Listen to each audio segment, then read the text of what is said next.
બનાસકાંઠામાં ભાજપ ઉમેદવાર Rekhaben ચૌધરીનો road show યોજાયો। ઉમેદવારી ફોર્મ ભરતા પહેલા જંગી રેલી કરી। જેસીબી સાથે સમર્થકો પણ રેલીમાં જોડાયા હતા। તો રેખાબેન ચૌધરીનો રોડ શો યોજાયો।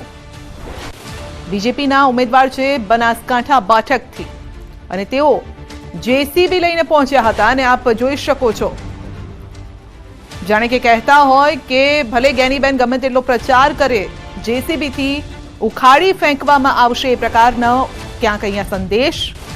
જીત અમારી થવાની છે, તો સામે ગમે તે હોય પરંતુ જીત બીજેપીની થશે એ વિશ્વાસ સાથે તેઓએ રેલી કાઢી હતી અને આપ જોઈ શકો છો રેખાબેન ચૌધરીનો આ રોડ શો। જેસીબીમાં કાર્યકર્તાઓ જોવા મળ્યા હતા। તો કંઈક અલગ રીતે આ પ્રચાર પણ આ રીતે જોવા મળતો હોય છે। કોઈ ટ્રેક્ટર લઈને નીકળ્યું છે, કોઈ જેસીબીમાં નીકળ્યું છે, પરંતુ આવો પ્રચાર ક્યારેક ભારે પણ પડી શકે છે। તો બનાસકાંઠાથી આ દ્રશ્યો સામે આવી રહ્યા છે। રેખાબેન ચૌધરીએ ફોર્મ ભર્યું હતું। તો ગઈકાલે જ્ઞાનીબેને ફોર્મ ભર્યું હતું, જે કોંગ્રેસના ઉમેદવાર છે। સામસામે આ મહિલાઓની ટક્કર થઈ રહી છે બનાસકાંઠા બેઠક પર અને આજે મોટી સંખ્યામાં રેખાબેનના સમર્થનમાં લોકો જોડાયા હતા। બનાસકાંઠામાં રેલી યોજવામાં આવી અને ત્યારબાદ તેઓ ફોર્મ ભરવા માટે પહોંચ્યા હતા। ત્યારે તેમની સાથે બીજેપીના નેતાઓ જોડાયા હતા, પૂર્વ સાંસદ પણ જોડાયા હતા।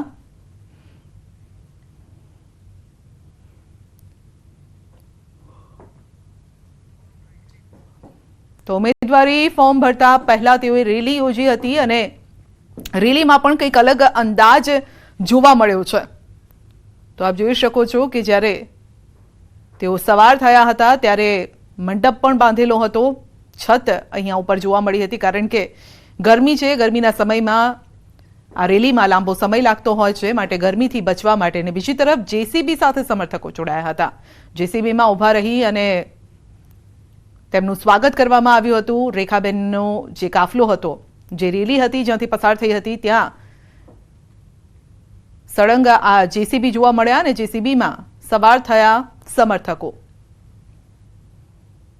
મોટી સંખ્યામાં રેલીમાં પણ જોડાયા હતા તેમના સમર્થકો, ભાજપના કાર્યકર્તાઓ જોડાયા હતા।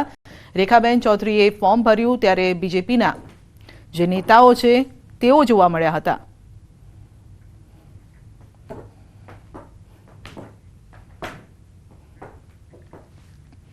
તો અલગ પ્રચારમાં અમરેલીમાં પણ આજે કંઈક અલગ રીતે પ્રચાર જોવા મળ્યો હતો। અમરેલીમાં કોંગ્રેસના ઉમેદવાર જેની ઠુમ્મરે ઉમેદવારી પત્ર ભર્યું। જેનીબેન ટ્રેક્ટર ચલાવીને ફોર્મ ભરવા માટે પહોંચ્યા હતા।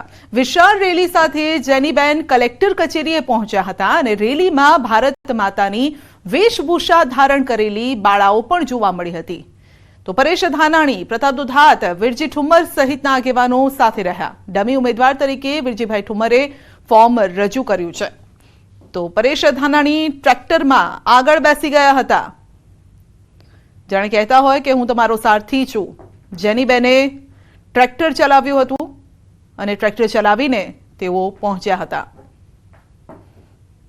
તો અહીંયા મોટો વર્ગ ખેડૂતોનો છે। ખેડૂતોને આકર્ષવા માટે આ એક અલગ આ પ્લાન પણ હોઈ શકે છે। તો ટ્રેક્ટર ચલાવીને જેનીબેન ઠુમ્મર પહોંચ્યા હતા ફોર્મ ભરવા માટે।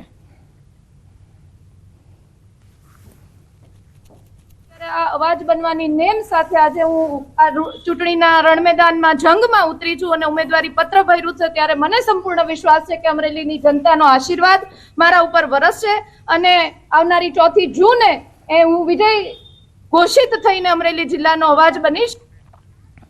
સાબરકાંઠા બેઠક પર કોંગ્રેસનું શક્તિ પ્રદર્શન। આદિવાસી નૃત્ય સાથે જાહેર સભામાં ઉમટ્યા હજારો કાર્યકરો।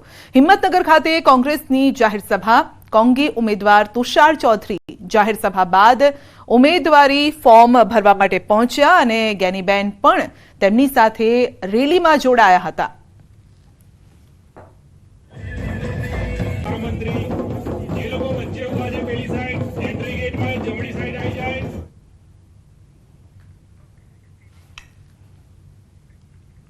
કોંગ્રેસના ઉમેદવારોએ વાજતે ગાજતે ઉમેદવારી ફોર્મ ભર્યું છે। કચ્છમાં નીતેશ લાલણ, પંચમહાલમાં ગુલાબસિંહ ચૌહાણ, અમદાવાદ પશ્ચિમના ઉમેદવાર ભરત મકવાણા, અમરેલીમાં જેની ઠુમ્મરે કલેક્ટર અને પોરબંદર બેઠક પર લલિત વસુયાએ ઉમેદવારી ફોર્મ ભર્યું છે. આ સમયે મોટી સંખ્યામાં કાર્યકર્તાઓ હાજર રહ્યા હતા.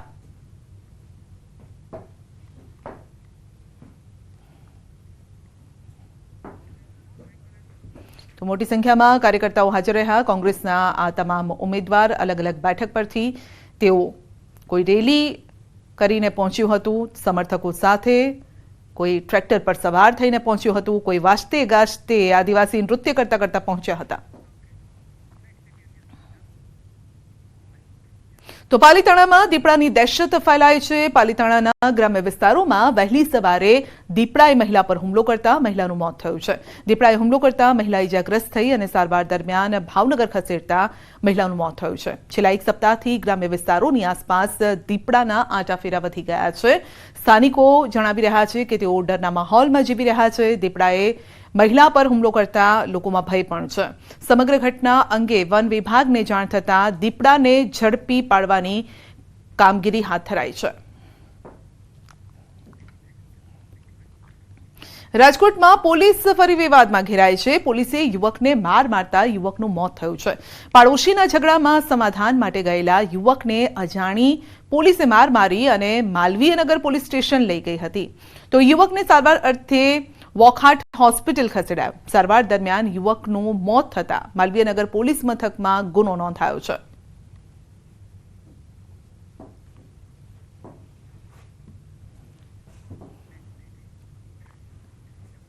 પ્રેમમાં ચોર બનેલા આરોપીને અમદાવાદ ઝોન પોલીસે ઝડપી પાડ્યો છે. પ્રેમિકાના મોજ શોખ પૂરા કરવા માટે યુવક ચોરીના રવાડે ચઢ્યો હતો. વાહનોની ચોરી કરી આરોપી હર્ષદ મકવાણા પોતાની પ્રેમિકાના મોજ શોખ પૂરા કરતો હતો. વાહનોની ચોરી કરતો હતો અને પોલીસે બાતમીના આધારે હર્ષદ મકવાણાની ચોરીની એક્ટિવા સાથે ધરપકડ કરી છે. તો ચોરીના વાહનો જપ્ત કર્યા છે. ચોરીમાં અન્ય કોઈ વ્યક્તિની સંડોવણી છે કે કેમ તે અંગે પોલીસ પૂછપરછ કરી રહી છે. અને ત્રિશુલા પોલીસ સ્ટેશન ખાતે આરોપી તથા મુદ્દામાલ સોંપતા આરોપીની હાલ ધરપકડ કરી તપાસની કાર્યવાહી હાલ ચાલુ છે. ડુપ્લિકેટ ચાવી અને લોક તોડી અને જે રીતે એને સરળતા પડે એ રીતે પોતે ઓપરેન્ડી ત્યાં મોસા એક્ટિવા ચોરતો હતો. રામનવમીના તહેવારની રાજ્યભરમાં ધામધૂમથી ઉજવણી થશે. ત્યારે દ્વારકામાં પણ રામનવમીના દિવસે ભક્તોનો ઘોડાપૂરો મળશે. ભક્તોના સંભવિત ધસારાને લઈને દ્વારકા જગત મંદિરના દર્શનના સમયમાં ફેરફાર કરાયો છે. રામનવમીના દિવસે દ્વારકા જગત મંદિરમાં સવારે 6:30 કલાકે મંગળા આરતી થશે અને બાદમાં સવારે 8 થી 9 દરમિયાન મંદિર દર્શન માટે બંધ રહેશે. જે બાદ સવારે 10 થી 10:15 સુધી શ્રૃંગાર આરતી દર્શન ભક્તો કરી શકશે. જે બાદ બપોરે 12 વાગ્યાથી 1:30 વાગ્યા સુધી ઉત્સવ દર્શન થશે અને 1:30 થી સાંજે 5 વાગ્યા સુધી નિત્યક્રમ મુજબ મંદિર બંધ રહેશે. સાંજે 5 વાગ્યાથી નિત્યક્રમ મુજબ ભક્તો દર્શન કરી શકશે.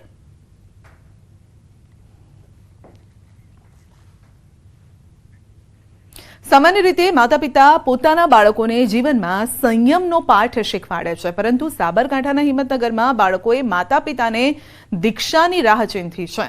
હિંમતનગરના ભરત ભંડારી તથા તેમના પત્નીએ જૈન ધર્મની દીક્ષાનો માર્ગ અપનાવ્યો છે. લાખો કરોડોની મિલકત ત્યજી તેમણે દીક્ષા લેવાનું નક્કી કર્યું. ભરતભાઈના 16 વર્ષીય પુત્ર 19 વર્ષીય પુત્રીએ 2 વર્ષ અગાઉ દીક્ષા લીધી. આર્થિક સુખ સંપત્તિ છોડી દીક્ષા લઈ લોકો માટે અનોખું ઉદાહરણ પૂરું પાડી રહ્યા છે. અને આગામી 22 એપ્રિલે અમદાવાદ રિવરફ્રન્ટ ખાતે 36 વ્યક્તિઓ એક સાથે દીક્ષા લેશે, જેમાં હિંમતનગરના ભરત ભંડારી તથા તેમના પત્ની દીક્ષા લઈ સંયમના માર્ગે આગળ વધી રહ્યા છે. ભાવેશભાઈ અને જીનલબેન સંયમ માર્ગે જઈ રહ્યા છે. એમને જીવનમાં એટલું બધું જોયું છે, જાહો જલાલી જોઈ છે, સુખ જોયું છે, સંપત્તિ જોઈ છે, કરોડો અબજો રૂપિયા જોયા છે, પોતે બહુ મોટો વ્યવસાય કરે છે, પરંતુ આ જિંદગીમાં આ સંયમ માર્ગે જઈ અને તે ઉદાહરણ પૂરું પાડી રહ્યા છે. આહિર સમાજના યુવકે વિદેશમાં જઈ અને ભારતનો ડંકો વગાડ્યો છે. અમેરિકાની અંદર ભારતનો પુનઃ ડંકો વગાડી નરેશ સોલંકી ફરી એક વખત મેયર બન્યા છે, જેને લઈ આહિર સમાજમાં ભારે ઉત્સાહનો માહોલ છે. આહિર સમાજમાં નરેશ સોલંકી મૂળ ઉપલેટાના વતની છે અને તેઓ અમેરિકાના કેલિફોર્નિયા રાજ્યમાં આવેલ શેરિટીઝ સિટીના મેયર બન્યા.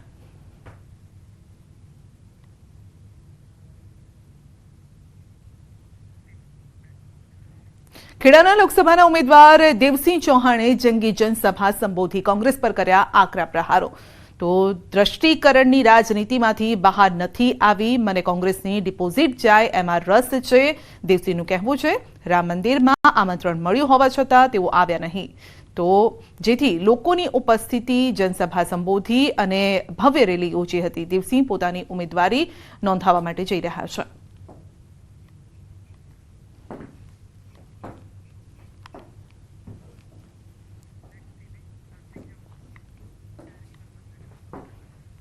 સલમાન ખાનના ઘર પર ફાયરિંગ કેસમાં મોટો ખુલાસો થયો છે. ફાયરિંગ કેસના 2 આરોપીઓ ભુજથી પકડાયા છે. મુંબઈ ક્રાઇમ બ્રાન્ચે બંને આરોપીઓને ભુજથી પકડ્યા છે. વિકી ગુપ્તા, સૂરજ પાલ નામના બંને આરોપી પકડાયા છે. ભુજમાં માતાના મઢ પાસેથી બંનેની ધરપકડ થઈ છે. આરોપીઓ બાબતે હ્યુમન ઇન્ટેલિજન્સી અને ટેકનિકલ રિસોર્સિસની મદદથી બોમ્બે પોલીસના સંપર્કમાં રહી આ આરોપીને અથાગ મહેનતથી ઝડપી લીધા છે, જે માતાના મઠ વિસ્તારમાંથી મળી આવ્યા છે. અને આ આરોપીઓની પ્રાથમિક પૂછપરછમાં આ બંને આરોપીઓ બિશ્નોઈ ગેંગ સાથે સંકળાયેલા હોવાની શક્યતા છે. આ આરોપીઓ ચાંપાનેર જિલ્લાના બિહારના વતની છે. એકની ઉંમર 21 અને 24 છે, એ યુવાન છે. અને પોલીસ ઉપર પણ કોઈ પણ સમયે એસોલ્ટ કરી શકવાની શક્યતાઓ નકારી શકાતી નથી. આ બંને આરોપીઓ ત્યાં ફનગલ હોટલની અંદર રોકાઈ અને ત્યાં ફાયરિંગ કરતા પહેલાં ખૂબ જ રેકી કરેલ છે. અને આવી જે ગંભીર બાબતની આપણા બંને સાહેબોએ ટીમ બનાવી અને એલસીબીની અથાગ મહેનતથી અને હ્યુમન ઇન્ટેલિજન્સી અને ટેકનિકલ રિસોર્સિસથી બંને આરોપીઓ આપણે હસ્તગત કર્યા છે. અને એ બોમ્બે પોલીસને આપણે હેન્ડઓવર કરી એને સુપરત કર્યા છે. બુલેટિનમાં આગળ વધીશું નાનકડા બ્રેક બાદ.